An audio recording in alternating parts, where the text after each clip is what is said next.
Hi అండి అందరికీ. So నేనైతే ఈరోజు మనం చికెన్ అయితే పకోడీ చేసుకుంటున్నాము. సో చికెన్ తీసుకొని బాగా వాష్ చేసుకొని తీసుకోవాలి.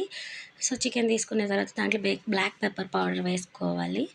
కారం, పసుపు, ఉప్పు ఈ మొత్తం 4 వేసేసుకొని లెమన్ వేసుకొని ఒకసారి అయితే మిక్స్ చేసుకోవాలి. ఎందుకంటే మన పీస్కి మొత్తం మసాలా బాగా పట్టాలంటే ఫస్ట్ అట్లా వేసుకొని కలిపి పక్కన పెట్టి దాంట్లో మళ్ళీ మనం కార్న్‌ఫ్లవర్ అండ్ శనగపిండి బాగా వేసుకోవాలి. అంటే మన క్వాంటిటీ దాన్ని బట్టి మనం వేసుకొని కలుపుకోవాలి. ఒక ఎగ్ కూడా నేనైతే వేసుకున్నాను. యాజ్ యూ విష్ మీరు వేసుకుంటే వేసుకోవచ్చు. టేస్ట్ అయితే బాగుంటుంది. సో జింజర్ గార్లిక్ పేస్ట్ కూడా వేసుకున్నాను. చికెన్ మసాలా, గరం మసాలా వేసుకోవచ్చు. వేసుకొని బాగా కలిపేసి దాంట్లో ఎగ్ బీట్ చేసేసుకొని వేసుకోవాలి.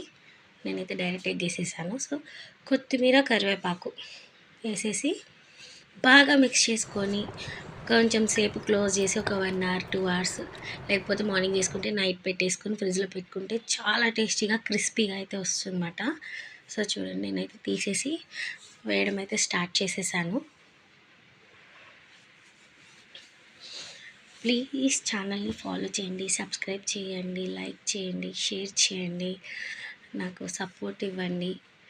సో ఇంకా కొత్త కొత్త వీడియోలు వస్తాయి. మీరు సపోర్ట్ చేస్తుంటే నేను ఇంకా చేయాలనిపిస్తుంది అన్నమాట. సో ఎంకరేజ్మెంట్గా ఉంటుంది. సో తప్పకుండా ప్లీజ్ నాకు సపోర్ట్ చేయండి. అండ్ చూడండి, ఇదైతే బ్రౌన్ కలర్లో వచ్చేసింది కదా, గోల్డెన్ బ్రౌన్లో. సో మనమైతే తీసేసుకోవచ్చు. Thank you for watching.